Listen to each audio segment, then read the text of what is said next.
வீட்டில் நமுத்து போன பிஸ்கெட் இருந்தால் தூக்கி போட்டுறாதீங்க. எல்லார் வீட்லேயுமே நமுத்து போன பிஸ்கெட் இருக்கும். அதை வேஸ்ட்டாக நம்ம தூக்கி போடுவோம். அதை தூக்கி போடாமல் அந்த பிஸ்கெட்டை வச்சு ரொம்ப டேஸ்டியான, அருமையான, ரொம்ப சுலபமாக செய்யக்கூடிய recipe. Hi friends, welcome to Chennai food. அந்த ரெசிபியை நான் எப்படி செய்கிறேன் நீங்களே பாருங்கள் வாங்க. இந்த ரெசிபி செய்யறதுக்காக நான் மில்க் பிஸ்கெட் எடுத்துருக்கேங்க. நீங்கள் எந்த பிஸ்கெட் வேணாலும் எடுத்துக்கலாம். ஆனால் சாக்கோஸ் அந்த பிஸ்கெட் எடுக்காதீங்க. அதே மாதிரி சால்ட் பிஸ்கெட்டும் எடுக்காதீங்க. 3 பிஸ்கெட் பாக்கெட்டு நான் 10 ரூபா பாக்கெட் எடுத்துருக்கேன். எங்கள் வீட்டில் நமுத்து போன பிஸ்கெட் எதுவும் இல்லை, அதனால் ஃப்ரெஷ்ஷான பிஸ்கெட்டை நான் எடுத்துட்டேன். இதை ஓப்பன் பண்ணிக்கலாம். இதில் உடஞ்ச பிஸ்கெட் இருந்தாலும் அதையும் பயன்படுத்திக்கலாம், வேஸ்ட் பண்ண வேண்டாம். இதே மாதிரி எல்லா பேக்கெட்டையும் நான் பிரித்து போட்டுக்கிறேன். நான் எடுத்த 3 பேக்கெட் பிஸ்கெட்டையும் நான் பிரித்து போட்டுட்டேங்க. நீங்கள் பார்லேஜி பிஸ்கெட்டை கூட பயன்படுத்திக்கலாம். நாம் ரெடி பண்ண ஸ்வீட்டை ஊற்றுறதுக்காக நான் கண்ணாடி பவுல் எடுத்துருக்கேங்க. நீங்கள் தட்டு எடுத்துக்கலாம், இல்லை ட்ரே இருந்தால் அதை கூட நீங்கள் எடுத்துக்கலாம். இதில் 1 டீஸ்பூன் அளவுக்கு நெய் சேர்த்து விட்டுக்கலாம். சேர்த்துட்டு அப்படியே ஃபுல்லாக அப்ளை பண்ணி விட்டுடுங்க. எப்போவுமே ஸ்வீட் செய்யும் பொழுது இந்த மாதிரி நம்ம ரெடி பண்ணி வச்சுக்கணும். அப்போ தான் சட்டுன்னு எடுத்து நம்ம மாற்றி விட முடியும். ஃபுல்லாக சைடெல்லாம் சேர்த்து கூட அப்ளை பண்ணிக்கோங்க. இப்போ நெய் அப்ளை பண்ணதுக்கப்புறமா இதில் நம்ம நட்ஸை தூவி விட்டுக்கலாம். நான் பாதாம் பிஸ்தா அதை நீல வாக்கில் கட் பண்ணி வச்சுருக்கேன். அதை அப்படியே தூவி விட்டுக்கோங்க. அவ்வளோதான், நமக்கு ரெடி ஆயிடுச்சு. இது அப்படியே ஓரமாக இருக்கட்டும். ஒரு குட்டி பவுல் எடுத்துக்கோங்க. 1/2 கப் அளவுக்கு மில்க் பவுடர் எடுத்துக்கோங்க. அதை சேர்த்துக்கோங்க. மெஷரிங் கப்பில் 1/2 கப் அளவுள்ள கப்பில் எடுத்துக்கோங்க. எந்த கப்பில் நீங்கள் மில்க் பவுடர் எடுக்கிறீங்களோ அதே கப்பில் தான் நம்ம பால் எடுக்கணும். காய்ச்சி ஆற வச்ச பால் எடுத்துக்கிறேன். இந்த பாலை நம்ம இதில் சேர்த்துக்கலாம். சேர்த்துட்டு கட்டிகள்லாம் இல்லாமல் நல்லா கரைச்சி விட்டுக்கோங்க. இந்த மாதிரி கட்டிகள் இல்லாமல் கரைச்சி எடுத்துக்கோங்க. ஸ்டவ் ஆன் பண்ணிவிட்டு ஸ்டவ்வில் பேன் இல்லைனா கடாய் வச்சுக்கோங்க. கொஞ்சமாக எண்ணெய் ஊற்றி விட்டுக்கோங்க. இந்த பிஸ்கெட்டை அந்த எண்ணெயில் போட்டு எடுத்துக்கலாம்.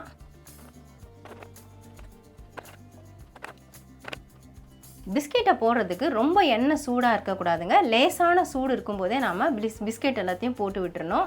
போட்டுட்டு இந்த மாதிரி அப்படியே பெரட்டி விட்டுக்கோங்க.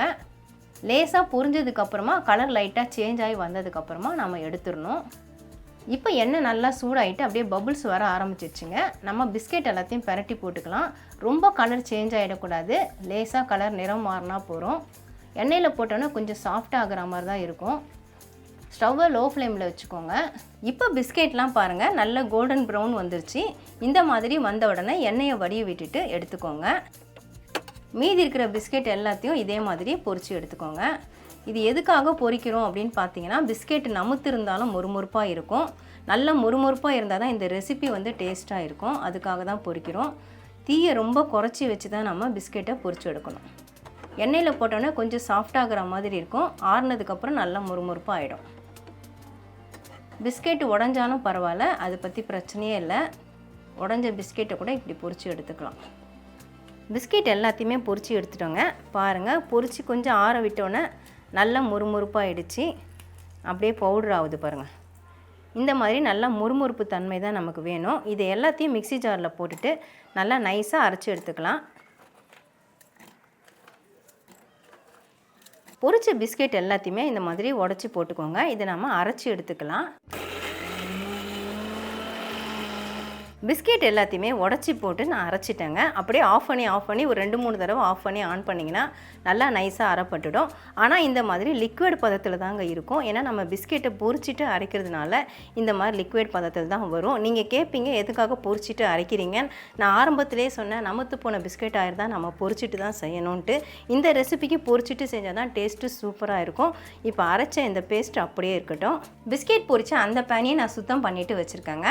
மெஷரிங் கப்பில் 1/2 கப்பு அளவுள்ள கப்பில் நான் சர்க்கரை எடுத்திருக்கேன். அதை சேர்த்துக்கிறேன். எந்த கப்பில் சர்க்கரை சேர்க்குறீங்களோ அந்த கப்லேயே ஒரு 1/2 கப்பு தண்ணி சேர்த்துக்கோங்க. சர்க்கரை கரையிறதுக்காக. சர்க்கரை கரைஞ்சி நல்லா பாகுபதம் வரணும். இதுக்கு 1/2 கம்பி பதம் வரணும். நல்லா கலந்து விட்டுட்டே இருங்க.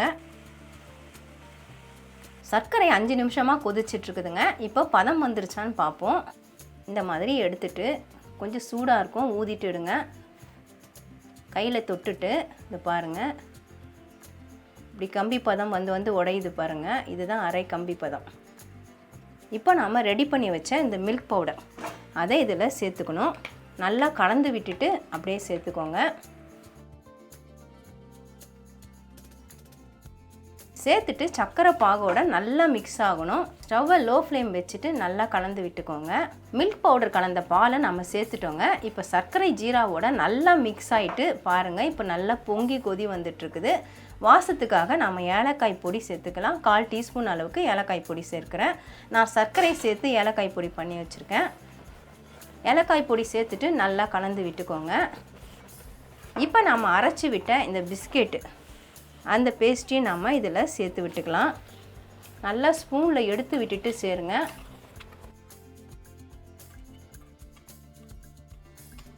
நீங்கள் நினைக்கலாம் பிஸ்கெட் அப்படியே சாப்பிடலாமே, எதுக்கு இந்த மாதிரிலாம் செய்யணும்னு. எப்பவும் ஒரே மாதிரி டேஸ்ட்டில் சாப்பிடாமல் இந்த மாதிரி டிஃப்ரெண்ட்டாக நம்ம ட்ரை பண்ணி சாப்பிட்றது டேஸ்ட்டும் டிஃப்ரெண்ட்டாக நல்லா இருக்குங்க.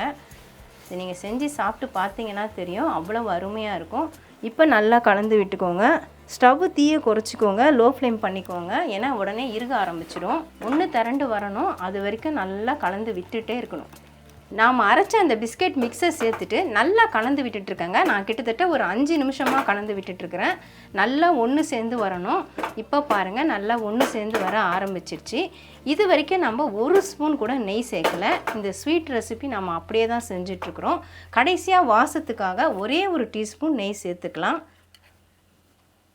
நெய் சேர்க்காமலே கூட நீங்கள் செய்யலாம், ஏன்னா நம்ம எண்ணெயில் பொரித்து சேர்க்குறோம். நான் ரீஃபைண்ட் ஆயிலில் தான் பொரிச்சிருந்தேன் பிஸ்கெட்டை.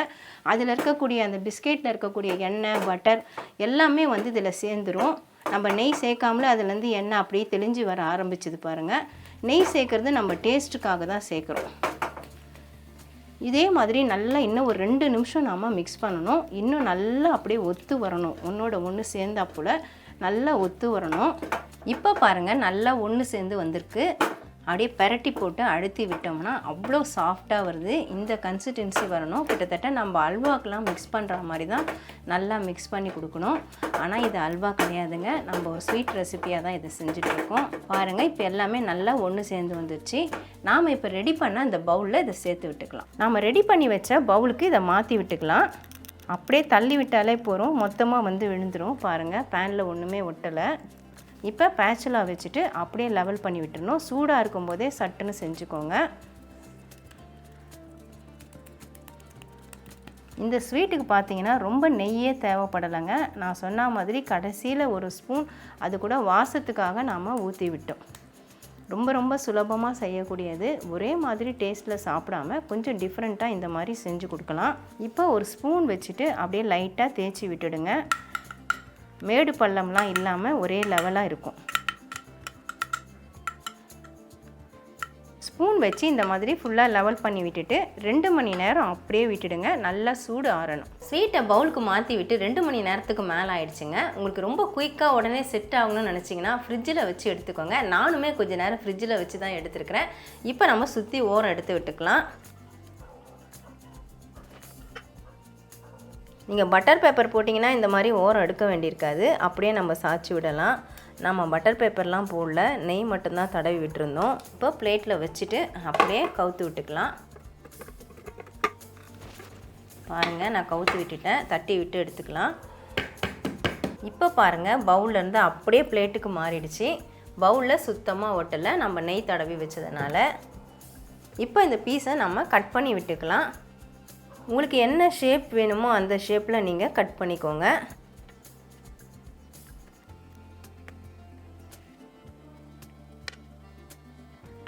அவ்வளவுதாங்க, சூப்பராக கட்டாயி வந்திருக்கு பாருங்கள். பீசஸ் எல்லாமே எவ்வளோ சூப்பராக வந்திருக்கு. ரொம்ப ரொம்ப சாஃப்டாக இருக்கும், ரொம்ப டேஸ்ட்டாக இருக்கும். நம்ம நட்ஸு தூவிருக்கிறதுனால அது பார்க்குறதுக்கே அவ்வளோ அழகாக இருக்குது. டேஸ்ட்டும் அருமையாக இருக்கும். நம்ம பிஸ்கெட்டை அப்படியே சாப்பிடாம இந்த மாதிரி செஞ்சு சாப்பிட்லாம். அதே மாதிரி நமுத்து போன பிஸ்கெட்டை வேஸ்ட் ஆக்காமல் இந்த மாதிரி நம்ம செஞ்சு கொடுத்தா எல்லாருமே விரும்பி சாப்பிடுவாங்க. ஒவ்வொரு பீஸஸும் அவ்வளோ நல்லா வந்திருக்கு. எல்லா பீஸும் பாருங்கள், தனித்தனியாக அழகாக கிழண்டு வருது. உங்கள் வீட்டில் இருக்கக்கூடிய பிஸ்கெட்டை வச்சு நீங்கள் இந்த மாதிரி ஸ்வீட் செஞ்சு கொடுத்து பாருங்கள். நீங்கள் பிஸ்கெட்டில் தான் செஞ்சீங்களா அப்படின்னு கேட்பாங்க. ஏன்னா அதுக்கு நீங்கள் சொன்னால் தான் அவங்களுக்கு தெரியும். நீங்கள் பிஸ்கெட்டில் தான் செஞ்சீங்களான்றதை அவங்களால கண்டுபிடிக்கவே முடியாது. அந்தளவுக்கு டேஸ்ட்டு சூப்பராக இருக்கும். நான் சொன்ன மாதிரி மிச்சமான பிஸ்கெட்டு, அது மாதிரி நமுத்து போன பிஸ்கெட்டை கூட இந்த மாதிரி நம்ம ரெசிப்பியாக செஞ்சு கொடுக்கலாங்க, வேஸ்ட் பண்ணாமல். இதை நம்ம இப்போ சாப்பிட்டே பார்த்துடலாம் எப்படி இருக்குன்னு. ரொம்ப ரொம்ப சாஃப்டாக இருக்குங்க. அப்படியே பிச்சா பாருங்கள் எவ்வளோ சாஃப்டாக பிஞ்சு வருதுன்ட்டு. சூப்பராக இருக்குது. ரொம்ப ரொம்ப சூப்பராக இருக்குது. நம்ம மில்க் பவுடரு, பால், பிஸ்கெட்டை வச்சு செஞ்சுருக்கோங்க. டேஸ்ட் உண்மையிலேயே அருமையாக இருக்குங்க. அட்டகாசமாக இருக்குதுன்னு சொல்லலாம். நீங்களும் இதே மாதிரி ட்ரை பண்ணி பாருங்கள். ட்ரை பண்ணி பார்த்துட்டு எனக்கு எப்படி இருந்துன்னு கமெண்ட் பண்ணுங்கள்.